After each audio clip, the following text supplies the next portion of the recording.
Hello everybody and welcome to another edition of Magic Mics, proudly sponsored by our Patreon supporters and CoolStuffInc.com, where you can find cool stuff in stock every day, and our co-sponsor CardHoarder.com, offering the best inventory prices and delivery of cards for Magic Online. I am Evan Reuben. We get started each week by saying hello to my two co-hosts, Erin Campbell. Howdy. Reuben Bressler. Hi, I'm very excited. Are you very excited? I am. I love Preview Day. It's my favorite. It is Preview Day. I'm pretty sure we're the last previews of the day. So well, yeah. And ours didn't get spoiled. We didn't get spoiled this time. Yay! Yay! We didn't get spoiled. That was amazing. Yay! So it's been a minute since we've actually been able to have our own spoiler. But we're going to move on here real quickly. We also get started with our Trumpet Blast. You can get one if you support us at our highest level on Patreon. Fun thing showed up this past top 10. A musical interlude, if you will, right, which you'll see on Friday. Unplanned. It was great. And I've had that song in my head all day, thanks to you. That's right, Eugene. So you get to hear that on Friday, but, you know, if you ever wanted to do a special parody type cover thing, you know, I have a guitar. It's right over there. Absolutely. Very nice. But we also kick it off with the first pick and giveaway. The giveaway is a $50 gift certificate to CoolStuffInc.com, exclamation mark raffle. Subs get 2 entries. Make that stuff happen. It cuts off at midnight. Something real quick. I did a Patreon stream the other day, and I picked 3 winners of Magic Mike's Playmats, and they didn't get back to me. So if you are watching and you were one of the 3 that were picked, get in touch with me. I have tokens and Playmats to give you. Oh, absolutely. So, well, that you've probably blocked them. That's okay. It's normal. That's normal. It's good for you. It builds character. Right. Because as we know, the Dredge Queen, you know, she blocks, so you don't have to. So her minions. Because my creatures can't. Creatures don't block. You block. That's how that works. Very true. All right. So let's move over to the first pick, which of course is our preview cards. Cards plural. Wow. Now, they are in the order of the dock. Reuben, if you want to give us a little background on our first preview. So they're in the order of the dock, is what you said here? From left to right. Yep. From left to right. Okay, so the first of our preview cards is a reprint, originally an uncommon from Scourge. Oof. Going in the Wayback Machine. Ooh. And it's an oldie but a goodie. This card did see a little bit of play. It was popular particularly in the Astral Slide decks because it does indeed have cycling of 2 colorless. It was a weapon that was most commonly used in the day against 2 decks, Storm and Affinity, because both of those decks had Tendrils of Agony and, of course, Disciple of the Vault, which made you the target of something. And it was always nice when you couldn't be the target of spells or abilities this turn.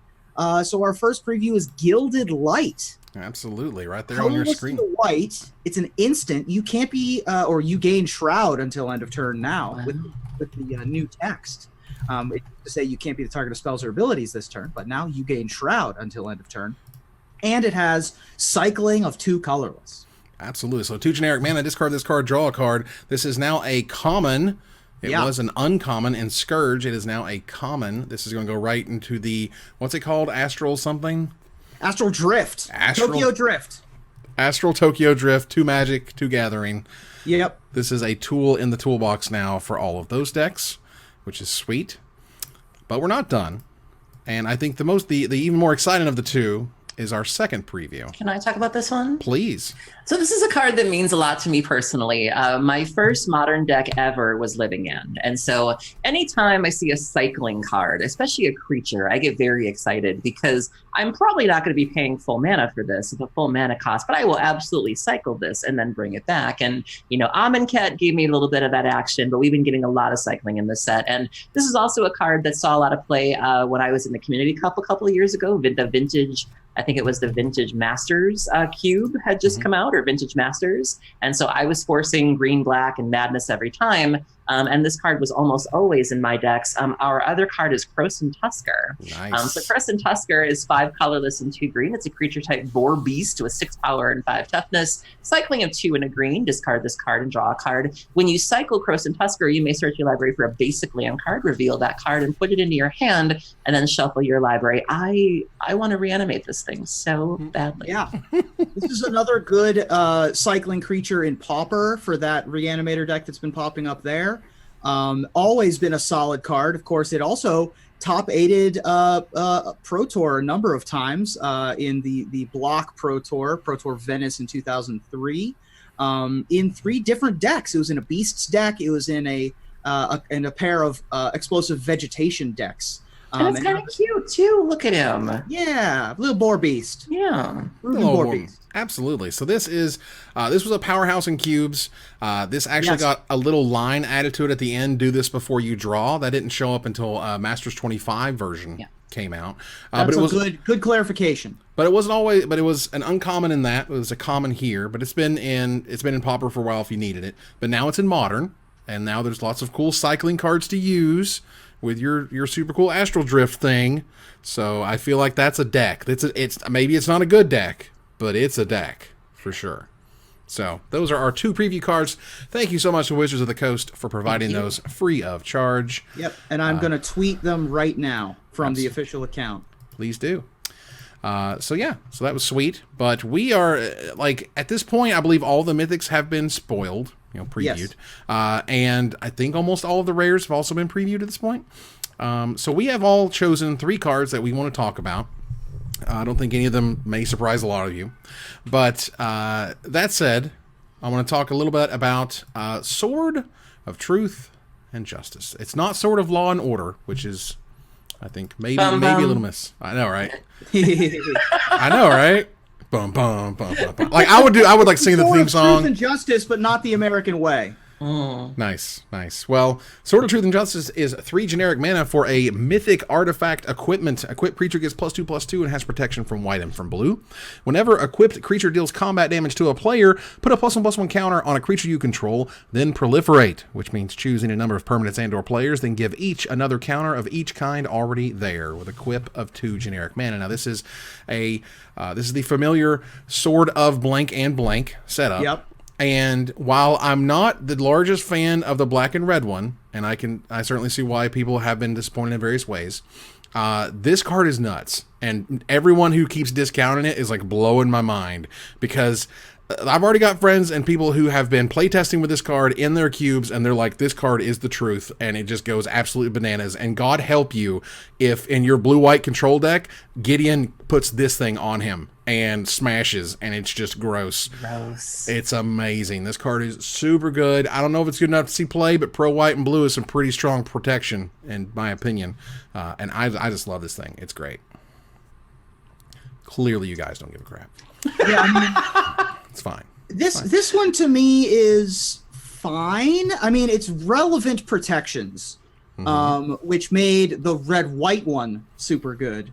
Even though I don't think the abilities are that great. I think that the +1/+1 counter is super medium, and then proliferate can be fine.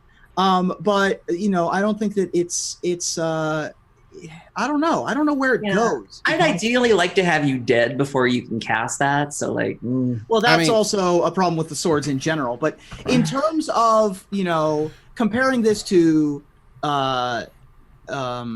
Feast and Famine or Fire and Ice, this doesn't grant you card advantage. Right, and I get that, and I understand that, but it does give a lot of different advantages. For what it's worth, this is me speaking mainly for the cube. Because I don't, in Modern, maybe, who knows, I don't know. But for me, this is a cube card, and it's what they want to do in cube. And I've had plenty of people who've been testing it in their cubes, and they're like, Evan, for real, this card is nuts. And I'm like, I thought it was nuts. It doesn't, not all little effects like that, man, they grow really quickly, and things get out of hand. Let's keep moving here. Kaya's Guile is next. There's a black, a white, and a generic mana for a rare instant. You choose 2. Each opponent sacrifices a creature. Exile all cards from each opponent's graveyard.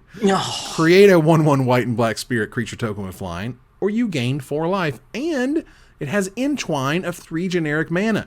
If you pay 6 mana total, black, white, and 4 generic mana, you may choose all of these options if you choose that cost. This is such a weirdo. I mean, I like the combination of Entwine with choose 2. I think that's awesome.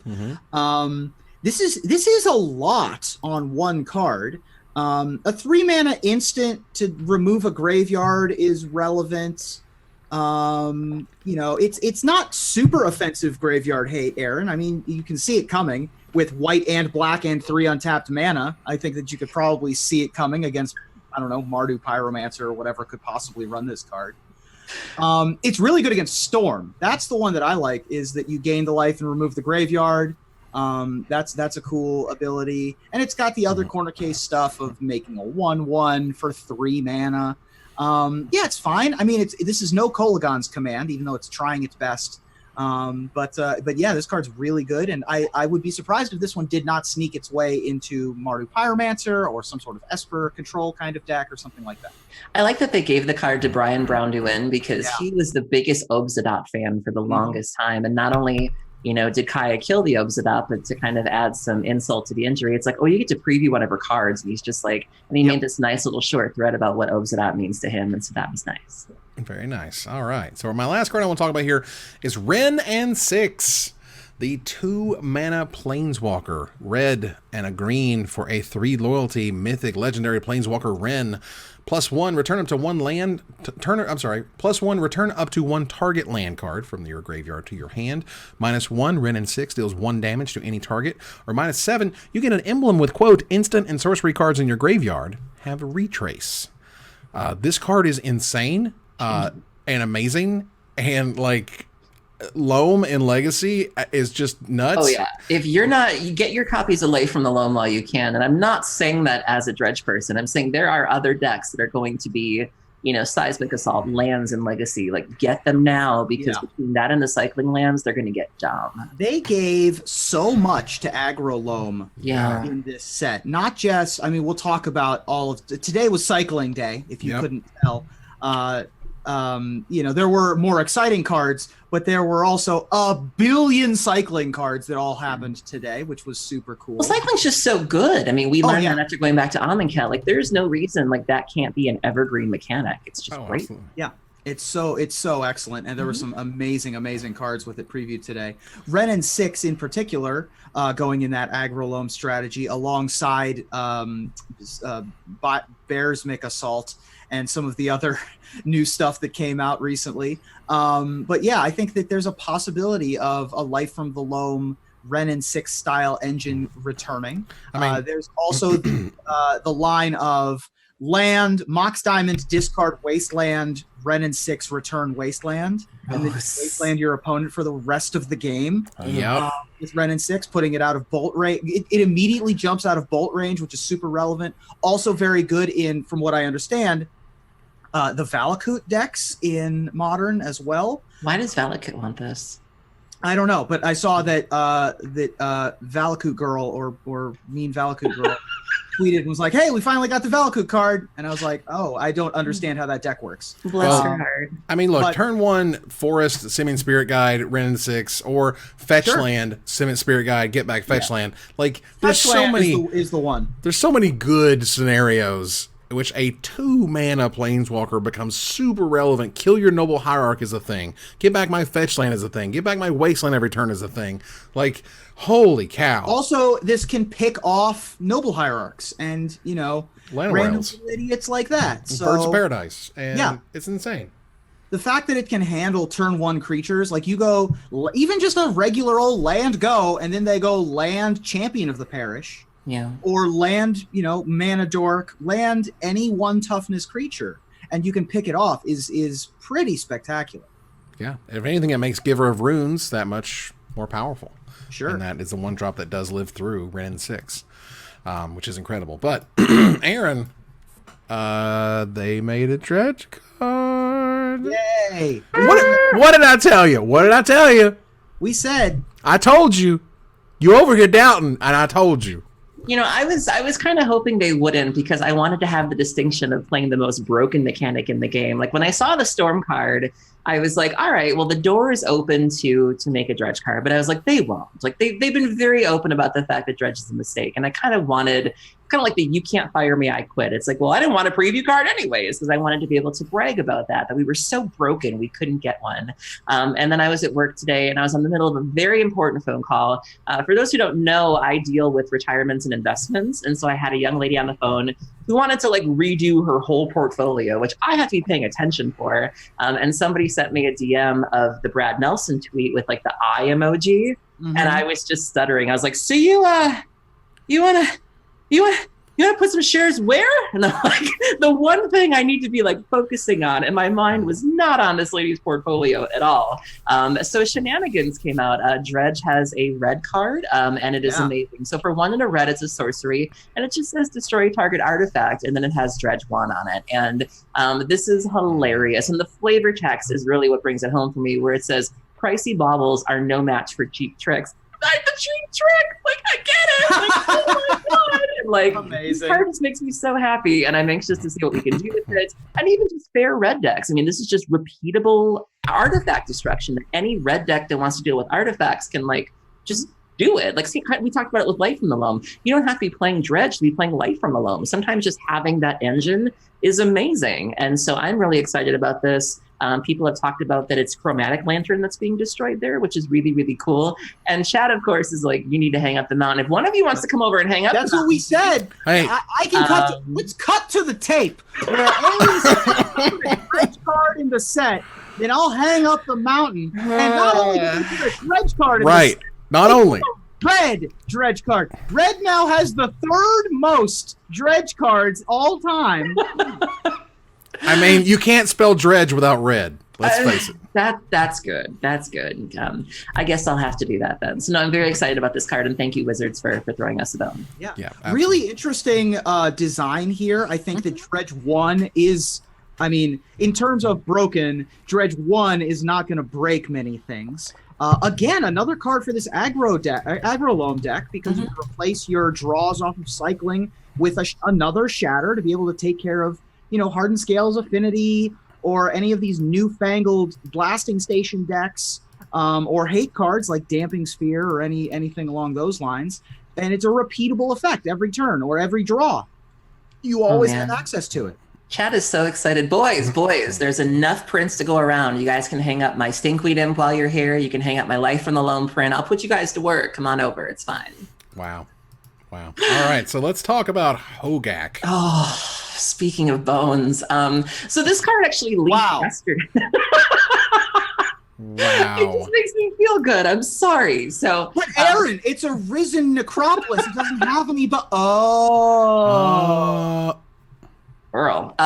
So this card actually leaked yesterday when we were doing our top 10s, and we talked about it in the pre-show, which we shouldn't have. Reuben, you weren't there for that part, but when Evan and I were here doing the pre-show without you because you overslept, the card came out and I talked about it, and it was really exciting. And I was dying for them to like officially release it, which they did today. And this card is broken. So it's Hogaak, Arisen Necropolis. It's 5 colorless and the black-green split mana. There's 2 of them. It's a legendary creature, Avatar, 8 power, 8 toughness. Oh my god. Not done. You can't spend mana to cast this spell. I love that sentence. That sentence is great. Oh my god. It has Convoke and Delve. 2 mechanics I never ever thought possible to be put together. And it says you may cast Hogaak from your graveyard. Oh my god! Like the art is just full of like, it kind of reminds me of Soul of Innistrad, where it was like the elemental with like the graveyard on its back. This is just on a more massive scale. Look at the hands. It's bones. It's beautiful. Skeletons. It's wild. It's just hideous. It's so good. There's been talk of it being like a 1 or 2 of in Modern Dredge because we've been dying for a reason to get rid of prized amalgams. It takes so little to get this thing going, and I just want to break it like a Kit Kat bar. I just want to snap it. I just want to snap it off. Wait, you've been dying for a reason to get rid of prized amalgam? Yeah, because prized amalgam comes into play tapped, and like it doesn't block, and like it's fine. Like we're happy to have it, but like, man. So the creatures that we're using to convoke the 2 black mana, like Bloodghasts, green mana, are just the Bloodghasts? Yeah. Okay. Right, because prized amalgams ain't nothing but tricks and Hogaaks. Okay. Hogaaks before Hogaaks, am I right? Just Shenanigans ain't nothing but tricks. Oh my god. Why did we name the episode something like that? Oh, like it would be a terrible idea. Okay, what's your last card, Erin? Oh, fair. The last card that I'm really excited about, I do have other interests. I'm a versatile performer. Really? You wanna just run that out there? Okay, fine, sure. So the last card I'm really excited about was previewed today. This is Echo of Eons. It's 4 colorless and 2 blue. It's a sorcery. Each player shuffles their hand and graveyard into their library and then draws 7 cards. This is Time Twister, y'all. And you can just flash it back for 2 and a blue. Do you know what exactly makes 3 blue mana? Lion's Eye Diamond. So how sweet is this? You just LED dump everything and then whee! Look, you know what other card is seeing play in every format right now if you're playing blue? Narset. So you slam a Narset and then you spin the wheel. Oh my god, the things you can do with this card is so dirty, and I want to be there so bad. I really loved Andrea Mengucci's preview video for this card from Channel Fireball because he's adorable. And Really in the video, he was playing, like, just really playing up the adorable, like, small child lost in a movie theater, wandering around an airport with like, have you seen my mommy attitude? And it's just like, what is this? What is this preview card? Is this? Oh no, this is my token that you can order. Legacy V. Oh, this is something. This is Time Twister. Oh, interesting. And then preview card. Oh, this card is dumb. Look, as a guy who kind of blew a gasket over Time Reversal, okay? I thought Time Reversal was insane. I couldn't believe we got it back. And thankfully, I was told by those more wise than I, like, Evan, the reason that Time Reversal isn't good is because it's too expensive. There's not enough mana left around to let you use, you know, what you got back in your hand or whatever. So now there's Narset, and now there's Lion's Eye Diamond plus this thing. Like, you also don't have to exile this, like, so you can. Oh my god! It's really dumb. It's really crazy. Like, this was the look, for what it's worth, Wizards, you did good. You did amazing when you kicked it off, and you did an amazing card to you know, the last mythic to just seal it as this card. This set is bananas. This set is unbelievable. The set is selling very well for the sales side of things. Super great. Singles, super awesome. At this point, you know, like, you know, it's sold out at the distributors or whatever. Like, people want Modern Horizons. It's happening. People are excited, and that's a $60 Urza saying what's up. So, right. Are you serious? That's who? Okay. They've sold. I'm not just like, that's a price I pulled from the sky. That's like, people will pay $60 for that card right now. It's insane. He is the Lord High Commander. All right, Reuben, what's your cards? Some interesting stuff in this set, that's for sure, and some powerful things, some powerful new things, but I want to talk about some of the powerful old things that we're getting back, returning to. And no, I mean, if anything were to make the list, what could possibly be more important than the #1 zombie of all time, according to one Mr. Evan Irwin, LOL. We're getting Carrion Feeder back. That art is metal. I love it. That card is, boy, that's a surprising one for me. So Carrion Feeder is a 1 black mana, 1/1 zombie. It can't block, and it has sacrifice a creature, put a +1/+1 counter on Carrion Feeder. This card was originally from Scourge, a common. It was reprinted in Eternal Masters, and it is the 1 mana sack outlet, the original, the OG. Has it been in Modern before? It has not. Wow, it's a big deal. I know Sam Black was brewing with it today, and I was like, I'm on board for whatever he does. Yeah, I think my favorite was Sam Black's tweet. It just 2 words, just said "my boy." I was just like, oh, it's so good. It's so Sam Black. You could see him working on the deck in real time. Like, there were a couple tweets of like edit, and he was just letting us into his world. It was great. Yeah. So this card is the Viscera before Viscera. It is another 1 black mana sacrifice outlet creature. It is also another zombie, adding to the zombie tribal sub-theme that they have for this set, trying to make zombies more powerful potentially for the format. But it's another sack outlet for your Vizier of Remedies decks to be able to combo off there. It's just and it's a card that I've played a number of copies of in my day. Back in the day when I was playing Protean Hulk combo decks in Old Extended and then switched over to Modern, there was no 1 mana sack outlet until they printed Viscera in Innistrad. Yeah. Or maybe, it was Innistrad. And I mean, this one is just a card after my own heart. Very nice. All right, so what's your next card? Man, so people were looking at the number crunch for Modern Horizons, and they realized that there was room in the number crunch for the cycling lands, and that came to fruition. This one on the screen here is Tranquil Thicket. They upped the rarity of the cycling lands, and they also upped the rarity of Carrion Feeder to uncommon. And all of the cycling lands are getting reprinted with new art, all of the art from Noah Bradley. Some of it's new, some of it's reprinted from like Commander sets and stuff. Sure, fair.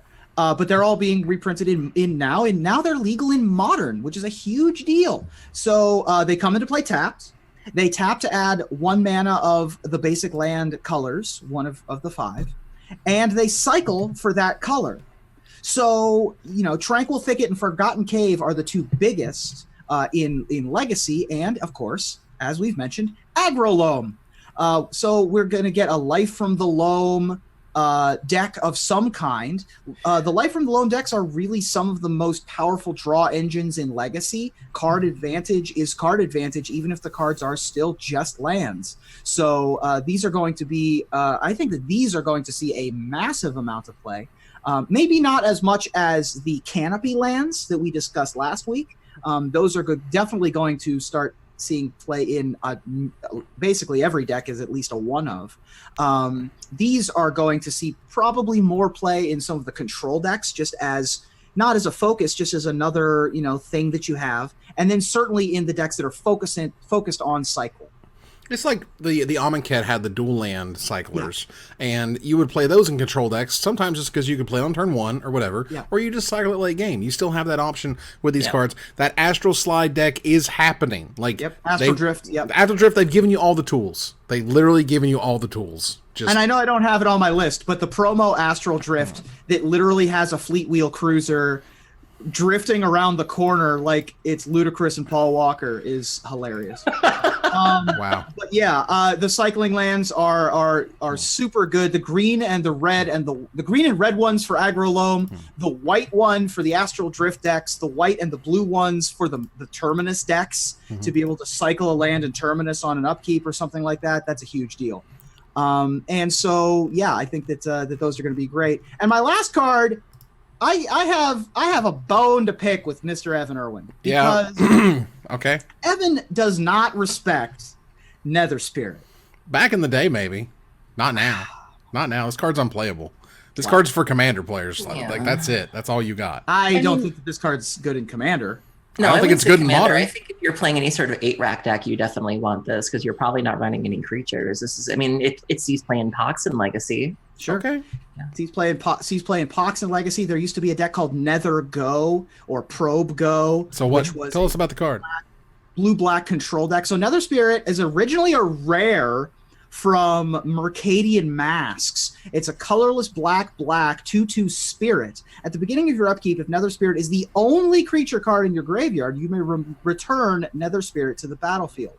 It just always returns. It always comes back.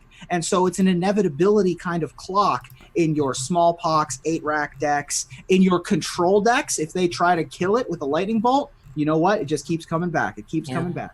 And it's a great card to discard to your looting effects. I think that this card is going to birth a different archetype. It doesn't go anywhere right now, but if there is a creatureless control deck that can use this, then I would not be totally surprised. Reuben, I do find it interesting that a lot of your choices find you inching over to my side of the woods, and my cards are kind of inching to yours. And I'm gonna add one to the list here that's not even on here. This is gonna surprise you, maybe. The Named Goblin. Yeah. Pashalak Mons. I would play that. Pashalak Mons is a hell of a Magic card. I would never play like a fair Goblins deck, but if I could play like a Goblin Aristocrats. Yeah. Pashalak Mons also is hearkening back to the original Mons Goblin Raiders, named after Mons Johnson, who was a Magic designer, who was also a Magic designer for a long time. I think that he was still. Oh yeah, he might even. I don't think he's there anymore. He left recently. He was there in World Wake, for example. I know that he was on the World Wake team. Right. Pashalak Mons, the 2 colorless and a red 2/2. Whenever it or another goblin dies, it deals 1 damage to any target, and you can pay 4 mana and sack a goblin to make 2 1/1s. That's a heck of a card. 2 1/1 goblins, yeah. Yeah, I mean, that card in and of itself is terrific. My favorite is Ethan Fleischer was explaining on Twitter that they couldn't make it for a very long time because there was a rule against, like, personality cards where people were trying to, like, put themselves or put their friends in cards or whatever. And Mons is talking about a developer, really, even though it was from Mons Goblin Raiders. And so it's funny, he said, like, the way that he got around it, he just waited until the creative team changed and they didn't care about it anymore. Wow. And so they're like, all right, it's fine. It's like, great, fantastic. Y'all don't work here anymore. That's petty. I like it. We waited you out. And the reference to the thunderhead that leads the storm is a direct reference to the Mons Goblin Raiders flavor text, which I thought was super cool as well. Very nice. All right, so let's move on here to all of the news of the week. Part of Modern Horizons that they unveiled were art cards. There are going to be 54 art cards in total. That's not the total number of cards in the set, obviously, so there's only going to be so many of them. There's going to be 1 in each booster pack, as I understand it. And with over 200 pieces of new art, they had to make some tough choices.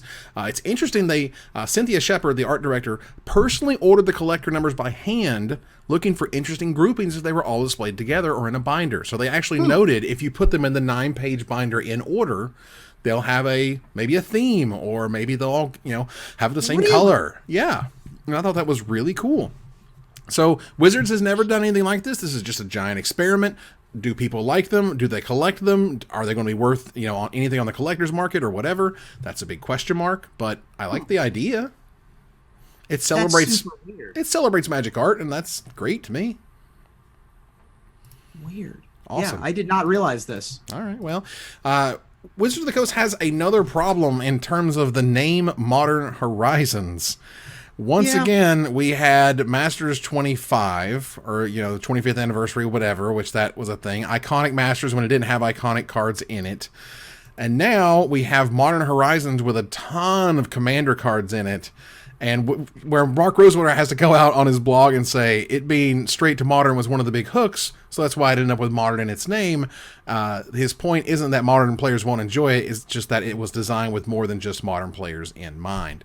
Right. So, yeah, it's just... I think that you're very clearly going to find that when you print products that don't go into standard, whether they go directly into legacy or whether they go directly into modern, you're going to have a higher power level in a lot of those cases. And a lot of those cards are going to find their way into Commander as well. It's not all going to be Baleful Strixes and Shardless Agents and True Name Nemesises.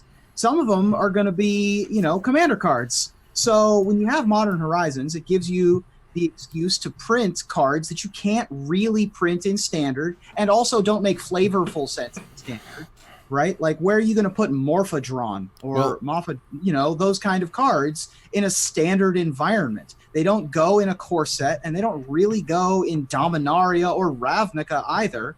So they go in the Commander product. Come on now. Like, of course they do. But this is essentially a Commander product that is legal in Modern. They're just sort of messing around with how things work. Of course, there's plenty here for modern players to like. There's plenty here for vintage and legacy players to like. The word modern in the name Modern Horizons just clues into this is the first time that they've included modern in the legality. No, I get it. It's just I don't get the outrage over the name personally. They just need to put money in it. And not every card can be constructed viable. Therefore, if it's not constructed viable, let's make it awesome for somebody. And I think that's what they did. So it was weird. The kind of the backlash on that was just like, how dare you call it Modern Horizons and put Commander cards in it? It's like, I think that there's plenty to like, certainly for Commander players in this set. I don't hear the Commander players being upset that it's not named Commander Horizons or whatever. Right. The modern players, I think that the noise occurred towards the end of last week when only about a third of the set or half the set was out there. And now that more of the set is out there, more of the commons and more of the uncommons are out there, and they realize, oh, okay, there's something for everybody, then that sort of died down and people, leveler heads prevailed. If only I was over here screaming how this set is insane and is going to affect every format, and Erin is going to love something in it. It's going to have something for Erin, and Erin's just like, found 4 cards. Canopy, blah, blah, blah, blah. And I'm just like... Erin found 4 cards. How many cards per set do you usually get? Maybe one. Yeah, one, maybe two. How many cards with Dredge do you usually get? Yeah. This is the set now that has the second most Dredge cards in it. No, they made more Dredge cards in Future Sight, right? So did they? Oh yeah, at least Dakmore Salvage had Dredge. Right. So it's like I don't know. I'm not a Dredge scientist. I'll leave that to the professionals. But yeah. I hate you. We do this because we love you and because I can rub it in so hard because there was no need to hate on this set. I mean, no need to hate on this set. You know, it really just boils down to you need this more than I do, so I'll let you have it. It's fair. We do need it more. And you know than what? You do. Taking it all, taking everything. I'm really looking forward to Erin's next month's Patreon stream where she goes to Michael's and buys a frame. And Michael's? Are you? These are IKEA. Joanne fabric. Yeah. I don't know, okay. Man. What are they? Michael's. How dare you? What am I, a commoner? Jesus. All right. Michael's. I apologize for being a pleb about framing. We got to keep moving. I expect that mountain up there next week. The end of an era, ladies and gentlemen. Almost 15 years ago, MTG Salvation began, and as of July 8th, it will be no more. Wow. This is huge. I can't, as an old school player, any old school player will tell you, this is a huge, if not just loss, just a huge blow to what was an long-standing community in Magic. Like, you had infinite deck techs, you had infinite threads about every type of spoiler ever going back to 2005 or whatever, like, which is nuts. I mean, the entire Rankered Elf debacle, if you've never heard that name, Google Rankered Elf lawsuit and see what happens when somebody on MTG Salvation posted playtest cards of Time Spiral cards while Ravnica was going on. I think, was that the thing? Something like that. Something like that. There were huge spoilers used to be everywhere on MTG Salvation. It used to be part of the spoiler season, which you didn't go check Mythic Spoiler, you didn't go check Reddit. No, you went to MTG Salvation. They had the cool hotness. They had the people in there dropping rumors for the whole season. It was awesome. Yeah, every deck I've ever played, I ad nauseum, when I first got into Dredge, I started off in MTG Salvation, the primers that they had, I had certain people that I would follow on the site whose opinions I really appreciated that maybe weren't on Twitter or weren't on Facebook. And so I still, as of recently, there was somebody who wanted to get into Modern ad nauseum, and I sent them right to the thread. I used to visit Salvation for commander ideas because they had a really comprehensive list of good commander decks that you could find and primers for them, which I like. And so just looking back on it, this is a huge blow where it's just like, oof, like, absolutely. We're moving away from kind of boards as we know it. There is Reddit, of course, but, there isn't, the mothership doesn't have a board anymore. Star City certainly doesn't have a board or anything like that. And we have the source still, old school fans or legacy fans might know the source, but even that feels like people aren't posting as much on there. And there's the mana drain, of course, but it's just the culture changing. It's wild. Well, user Cavalry Wolfpack is in the chat right now. Noted that MTG Salvation is working on something new, and it's going to be sweet, and you'll all will love it. Because at this point, MTG Salvation was an entity that was sold to Curse Networks, I believe. Curse, yes. So Curse, for those of you who are unfamiliar, does a lot of gaming company kind of spin-off websites. Curse is also the place you go to if you play World of Warcraft to get your add-ons. You get your Deadly Boss mods there. You get your bartender from there. Yeah, and they also ran Hearthpwn, which also, I believe, recently shut down. They started Gamepedia, which is now its own entity. It spun off from the site. Curse was purchased by Twitch at one point and then sold, I think, a couple of years later. So I don't think that they're any longer owned by the same parent company, no longer an Amazon product. And Curse has been around for a very long time. Yeah. I remember when they bought Salvation, I think it was right after my time at Star City. So that was 2014 is when they picked up Salvation. Right. Salvation is a indelible part of Magic history.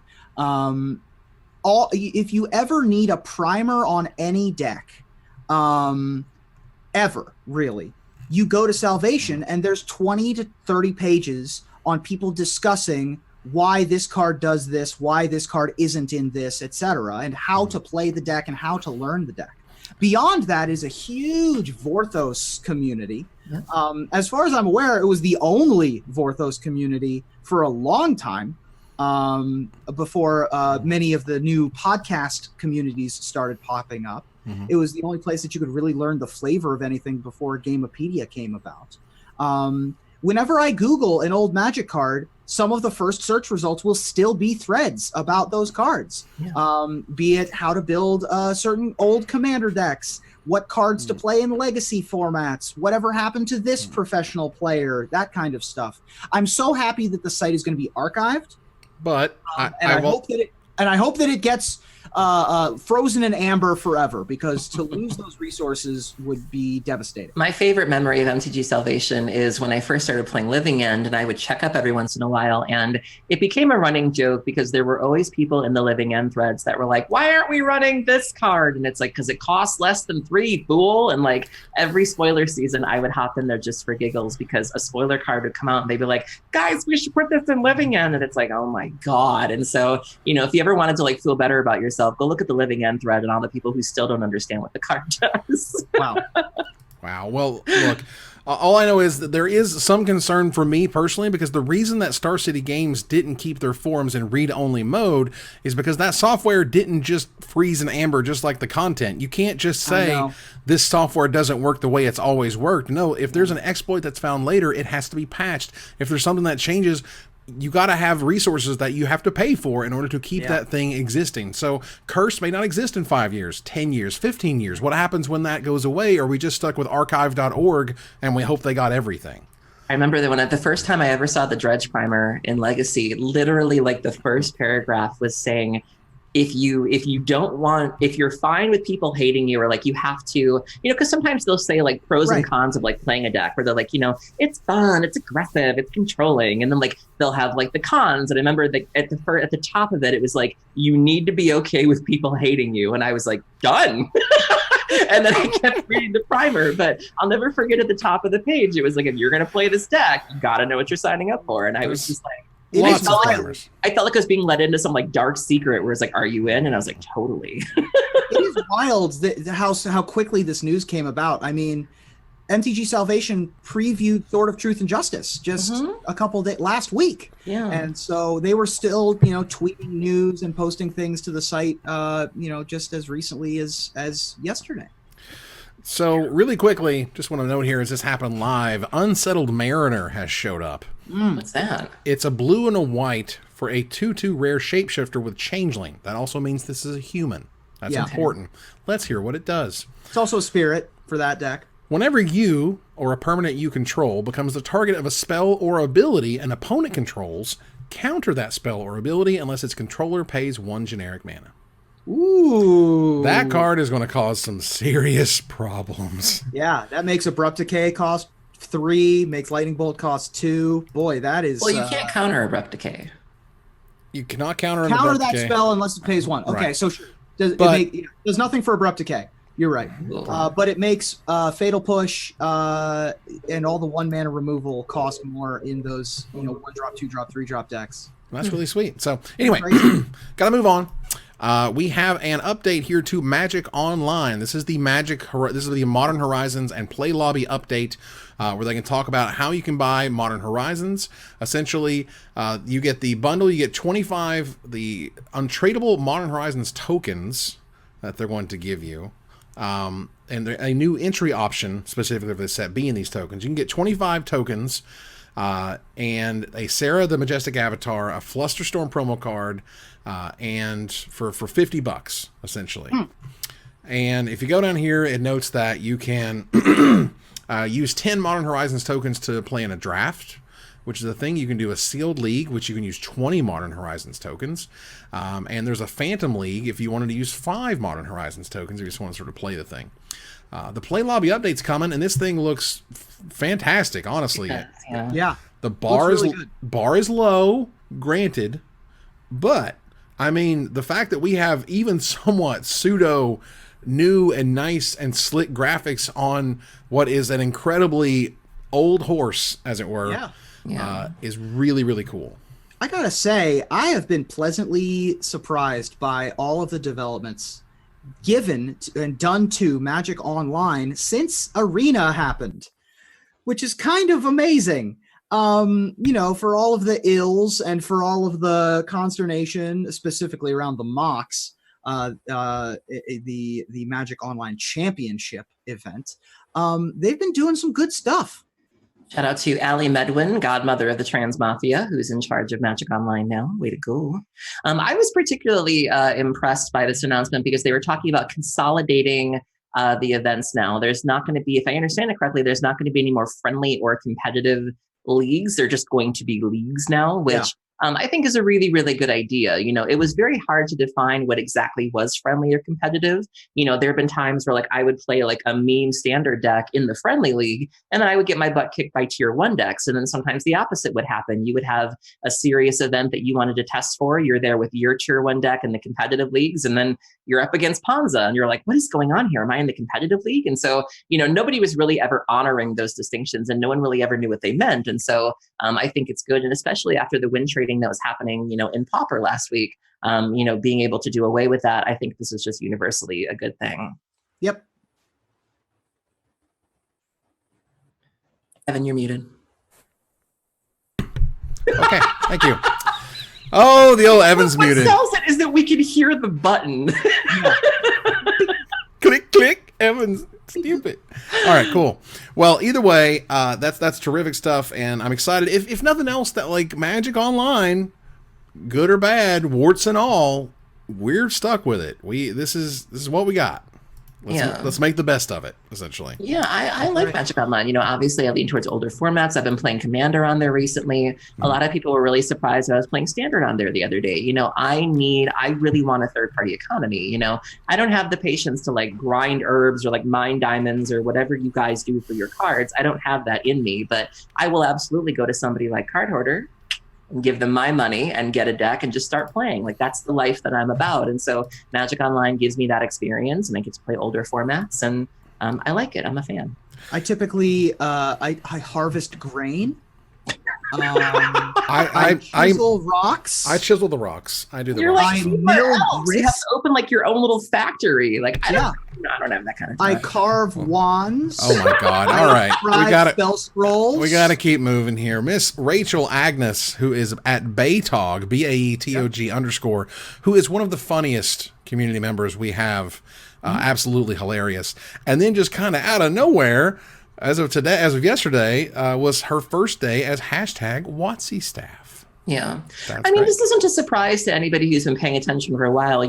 Rachel's kind of a private person, so a lot of what she posts is very much kind of selfies and memes and things like that. But every once in a while, she lets you in just a little bit. And so it was my understanding that she went to school for this, that she was going to school for marketing or advertising or PR or something. I know she was looking for opportunities for internships for a while. I know recently Michelle, the young lady, the community manager for Arena, said that she was looking for more people to boost her team. And specifically, she wanted women and minorities and things like that. And so it doesn't surprise me that those two kind of hooked up. And, you got to say one thing about Rachel. She knows how to play the social media game. 10,000 followers on Twitter, huge following on Facebook. She interacts with every single one of them. She knows how to play the game figuratively and literally better than anybody. And so I'm really proud of her. I hope she does a good job. And Lord knows they could use it. So. Well, as I understand it, the job is esports community manager. Yeah. Yep.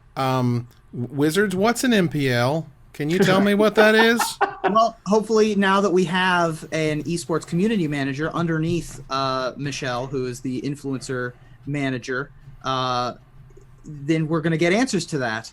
I think that Rachel's a great pick for this. Clearly knows how to weaponize social media, weapon of mass destruction there with her skills, and also fits right in with Mishy's team. This is Mishy Fishy Woo is the person who's in charge, who I think previously worked for MTV stuff. Okay. Really good at bringing in people into new projects. Okay, so all right, so step 1 is what's an MPL. Yep. Step 2 is how you get on it. And step 3 is what's the dream, because the dream is now dead, and you can't tell me what the dream is supposed to be.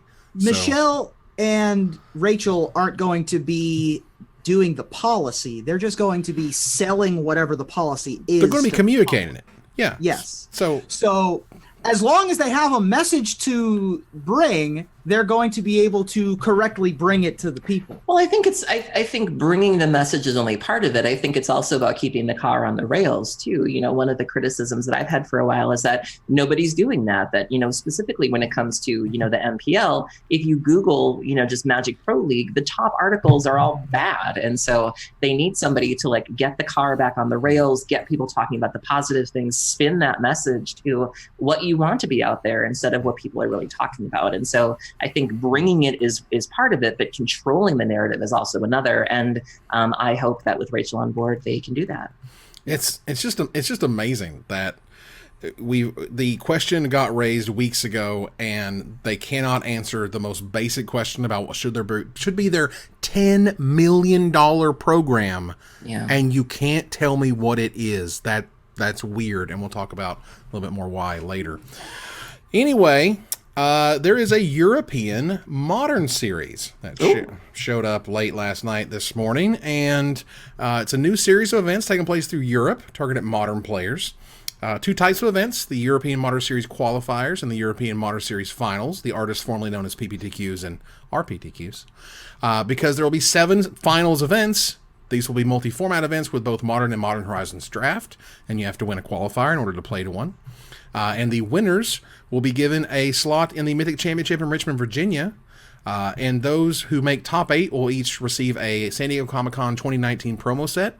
And each player who participates in the final will also receive a promo version of Arcbound Ravager. This was also given out at the Magic Championship qualifiers.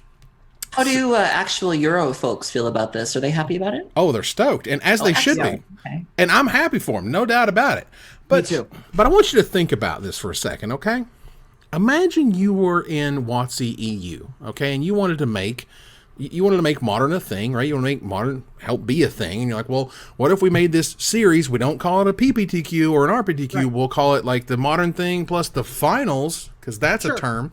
And then you say, well, Wizards is not about to let you like just sort of start this OP thing on your own. And they go, wait. I will just use our existing promo material. Just give me a couple Ravagers. I'll take some San Diego Comic-Con sets. We'll make this thing work. And they're like, yeah, whatever. Because this sounds like the type of thing where you took existing promo materials that you're going to make or already have anyway, and you just turn it into a series. And so I tweeted and I said, why is this only in the EU? And everyone's like, because the U.S. has everything. And I'm like, I never said, why is it in the U.S.? I said, why is this only in the EU? Why isn't it in Japan? Why isn't it in Brazil? Why isn't it in all these other markets that would love something like this? I don't understand. Yeah, this is like they basically took the tenets of kit bashing and applied it to tournaments, which I think is kind of great. Like you went to the scrapyard and found an extra radiator extra radiator front and half of a battery and shoved it all together. And now you have an electric go-kart. That's basically what they did, which is great and super inventive. Whoever came up with this idea, kudos to you. I'm super happy for European Magic, because sometimes they get left out in the cold anyway. When it comes to new things, it goes to America first, and then Japan second, and then Europeans have to wait for their turn. And now the rubber band is on the other claw, as it were, and Americans are like, when are we getting this? Yeah, we have some amazing listeners in the chat. Folks from South America are saying that they would love something like this. Somebody from Australia or New Zealand is saying, please think of us too. And so hopefully, this experiment turns out goes well. And then there are other regions that could, desperately use events like this too. Also, shout out to all of these international fans in the chat. Hello. Hi. Time zones are real. We appreciate you. I see Amber in the chat. It's probably ungodly late where you are. User TA. That I could probably just do my Patreon stream after this stream. If you'd like. I would still have a number of viewers who are just awake in Europe. And I like how user TAC noted that they built a tournament series in a cave with a box of scraps. That's Yep. right. Yes. Oh man, perfect. I know, understand right? that reference. I got it. Mexico's here too. Mexico and Canada. Hey, everybody, look at this. Very nice. Well, look, we're all about helping the artists when it comes to Magic mics around here. And Ryan Pancoast is a hell of an artist, and he just launched a Pancoast Playmats website where you can buy some of his Magic artwork. He has the planes on there, the River Hoopoe. Smallpox. Smallpox is insane. Light of Sanctity is insane. Yeah.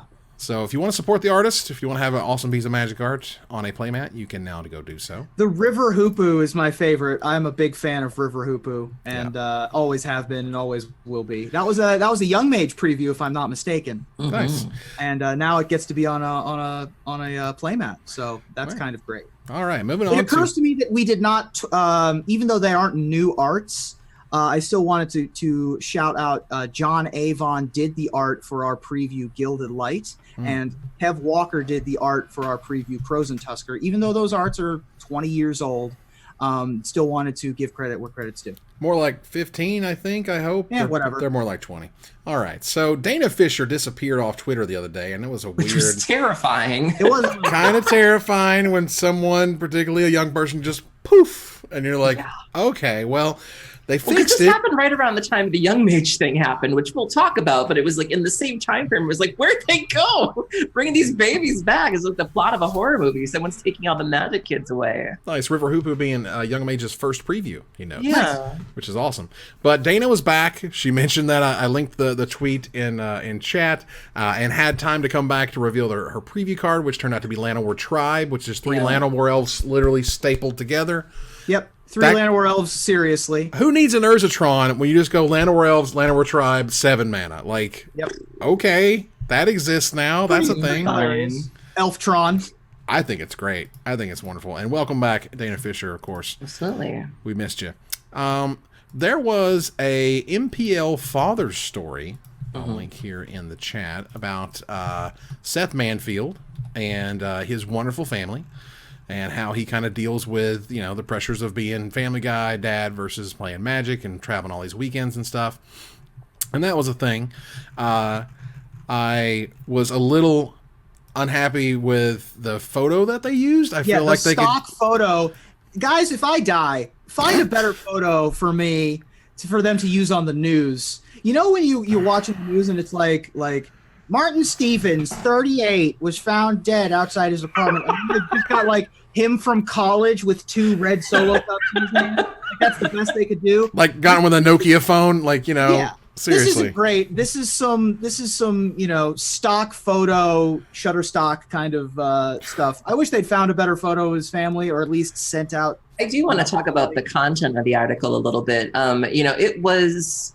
Women oftentimes get asked how they do it. Anytime a successful woman, Taylor Swift, that made news recently because a German interviewer was like, you're hitting 30. Have you thought about kids? And she was like, what? And so nobody really asks successful dudes how they have it all, how they manage to do it. And so I really appreciated that they took this angle because esports is predominantly guys. All these guys are getting older, married, having kids, and it is a lifestyle. And so, you have Seth Manfield who says, as embarrassing as it is, we've never been able to throw our daughter a legitimate birthday party because he's traveling so much and that it affects his relationships and that you can't always do the things that you want at home. And so one of the things that he's really been enjoying is the streaming aspect, where because he's part of the MPL, he does have to stream more. Arena means you don't necessarily have to leave the house to really qualify for anything, or there are top tier events that you can play at home. And so he is able to be home more with his girlfriend and his daughter. And, Mike Sigrist as well. Mike Sigrist has twins. And so, he was talking about how he cut his travel in half to be able to spend time with the family and the balance that he makes and how he does it. And so I really appreciated this because this is something that a lot of these guys are really having to, consider. We're watching these guys grow up, and, we talked about it a little bit with the Eternal Weekend thing last year, is that when you're 20, you can blow off Mother's Day or you can blow off Easter. But once you start hitting 30 or older, all those holidays you thought were pretty silly, you got to start being there for. Absolutely. So that's there's goods and there's bads, but that's one of those things where like I want any of these players and their family to be shown in the very best light, and I felt like we could have improved it. That's all. That's the nicest, most the way I can put it. All right, so MTG Young Mage, as we had mentioned, who is in the chat, friend of the show, he's back in action. I'll link his YouTube video here where he talks about how he's taken to the road, going to be, I believe it's homeschooled and hanging out in the RV as they travel across America. Love it. That sounds amazing. Yes. That was a great. We referenced it last week with the end video. Because we were terrified. We were terrified. It was We were really. like, where's this baby? It was well done. They're stealing. Yeah, they're stealing all of the magic babies. Like, well, the changelings are coming back, so we needed crib swap. Is he real? Can someone just like give him a little pinch? Are you real, young mage? Oh Right. my the God. the Fae are coming for our younglings. I think it's a really novel idea, though. You know, Yeah. has anyone? I know LRR kind of did a little like around the Yes. country kind of thing, but I think this is neat. I'm glad that he's okay, but I'm also really excited for some like fresh new, content. And I hope he kind of finds his niche. And It's So- also we also know that Sam Tang is currently doing the former kitchen table magic host, who's going around the world traveling with his wife. And so I'm all for the magic travel blog kind of stuff. Well, I don't think he's Like- really focusing on magic as much. I Right. think it's just a food thing. Yes. Nice. And same with a lot of the other. I mean, there's various levels of combining the two together. Obviously, folks like Pleasant Kenobi, it's all about the magic travel. Yeah. And then, of course, Sam and looks like Young Mage, it's going to be less about magic and more just, traveling around the country with your dad in an RV. Just the most fun thing. Wow. All right. So moving here to Desperate Ravings, I want to talk a little bit about the Frank Karsten article where... What? Yes. What? Okay. You gotta do the one before. We're going to get there. Okay. We'll get there. All right. So Frank Karsten had an article where he talked about standard, and that was cool. But really, the interesting meat of the article was at the end when he mentioned he had some MCQW related frustration. On February 20th, it was announced that the top 1,000 Mythic rank players would be qualified for a to-be-scheduled MCQW, and that the top 16 would qualify for the Mythic Championship 3. At that point, it was announced that to have 52 players and a prize pool of $750K, that's $14,000 per player, assuming a level playing field. That's a huge payout and encouraged Frank to try to qualify, and he succeeded. So that was great.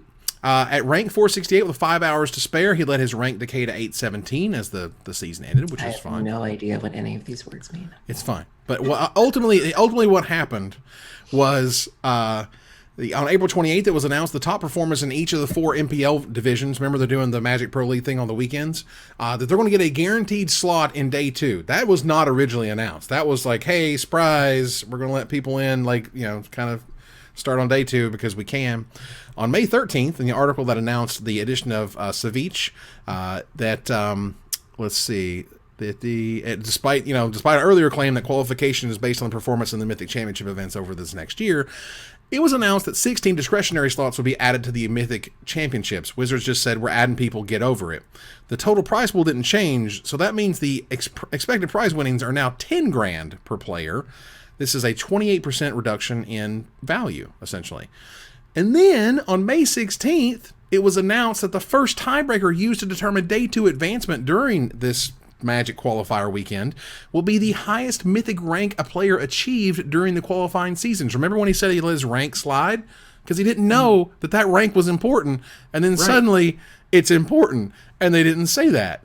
So he notes that his equity has essentially been slashed in half, and he understands things can change, but this isn't an incident. He said it's emblematic of the lack of organized play, communication, consistency, and transparency. Sure. And it is true. We don't know what an MPL is. We don't know what's happening.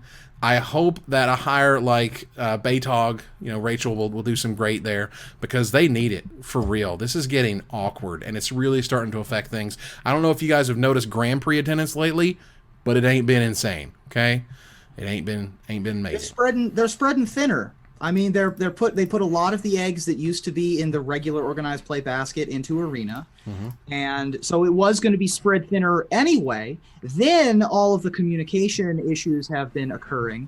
I am hopeful that the additions to the communications team are going to ease this, but you can only communicate what is actually policy, and so.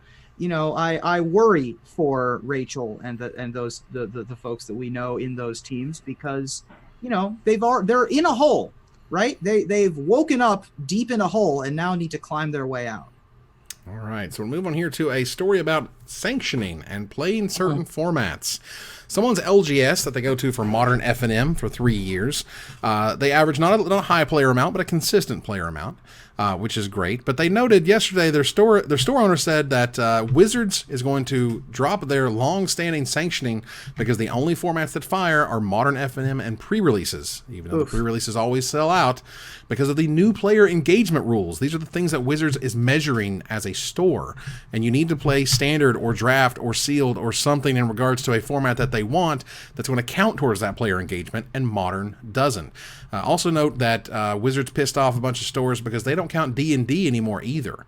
D&D participation used to count in terms of using a DCI number and counting towards your players. Something they don't care. Yeah, they just don't care. The store has 2 months to fire a certain number of player engagement events, but we don't know if it's going to happen. That's not what the store is known for. That wow, like this is, and it's especially weird considering that they're, kind of the right hand and the left hand. They're launching this Modern series that they're testing in Europe, but then they're saying to other stores that like this doesn't count, that Modern players don't count. And I feel like and then we have Modern Horizons, which to me felt like we were finally getting to the point where Wizards was acknowledging that Modern puts butts in seats. And so there's this weird push and pull of like, we want you to play Modern, we want you to buy Modern cards, but yet you still don't count. Or you see this with Pauper. We're going to work on a ban list. We're going to ban cards that are problematic, but we won't officially sanction your format. And so there's this weird dance. And I don't think this is good. It doesn't look good. Like I can't imagine. The optics are certainly bad. The optics are bad. And it's just like, you really want to do this? Like, ooh. This is very similar to Bruce Richard and holding the pre-release for the kids in the library. You're following the rules, but the PR is terrible. And they paid for that too. Yeah. So it is kind of strange that there is this bar which requires 6 sealed booster draft or standard events in the last 12 months. But if you're doing pre-releases, then you should reasonably have 4 of those like pretty well locked in. The problem is, I think that they're holding folks in non-America countries to America standards of player engagement, which is tough. For every have, there's a billion have-nots. You know what I mean? For every Cool Stuff Inc. Maitland, there's no premium level stores in Australia. There's 2 in Asia. Right. It's a tough bar for a lot of those places to get. And when you have a wholesome community that is demonstrably thriving, like this store seems to be, and then it loses WPN status, I think that that's a bit bizarre. I also wonder if it's not so much a case of that there's no engagement there as if they don't know how to track it. So I told you guys the story about when I was at GP Madison a week or 2 ago, and I kept running into that problem where my commander group kept getting moved, where they just couldn't find a play space that we could play some casual Magic at. And I remember I gave the guy from CFB the feedback, and he caught himself because he was like, oh, well, we don't have any way to monetize. I was like, nope, don't do this. Don't do this. I was like, I've been paying, I've been spending money here. I was like, don't do this. And then he backpedaled and he's like, no. He's like, we know that, if you're coming here to spell sling, you are obviously buying art or you're buying sleeves or you're buying food. He's like, we just haven't found a way to track that. And so he wasn't saying that we weren't doing that. He's like, It's not a metric that they know how to keep track of, how to identify, and how to all of that. And I wonder if that's the case here. I wonder if it's not that they're not saying you're not engaging, but they just don't know how to keep track of that. Yeah, that is absolutely correct. And they also, that's part of the reason why adventurers leagues are getting dropped from this WPN kind of status, is because the only D&D official products that most stores carry are the books and like supplemental card decks for like item cards. But if you buy dice, or you buy dice trays or other accessories, or if you stay in the store for 4 hours and sell snacks and drinks, they don't track that. And so that's tough to deal with too. I mean, quite frankly, you don't make money off D&D players in stores. No, I know. You just don't. I mean, I'm sorry, they just don't. So like, and there's nothing wrong with that. It's just like I understand why they dropped that support because it's not that they don't make money. It's that first of all they make less money, but it brings people into the store. It does like bring all people in you the store. want is bodies in the store. If you have people in your building, then that's good for your building. A narrow view of engagement, though. Like what you're describing is engagement, but they just have one definition. Right. They have regulated D&D to your house. They basically said the books are selling great. So the Saltmarsh thing that just came out, like thing just sold out all over the place and people weren't expecting it to because it's like a rehash or something of like some older adventures. So some modules updated and all this other stuff. Yeah, Saltmarsh is similar to Tales from the Yawning Portal, which came out last year, it's a collection of updated adventures. Mm-hmm. So people are like, oh, I remember when that adventure came out in 1995 or 1982 or 2006. When does our adventure come out? So. When does our adventure come out? I don't know. When are we? Well, soon. We should have graphics either by the end of this week and whatnot. And also for those who are curious about the Kickstarter, the tokens have been ordered, and I'm going to be ordering pop sockets and matchbooks very soon. Nice. That's just a thing that's still out there. I forgot about the matchbooks. I know, right? That's such a cool.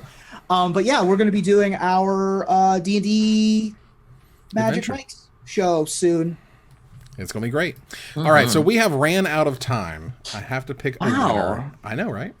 I'm going to pick a winner. Let's see who won a $50 gift certificate to CoolStuffInc.com. That is going to be Chessius. Good old Chessius. Chessius won like a week ago. Did he win? Yes. Wow.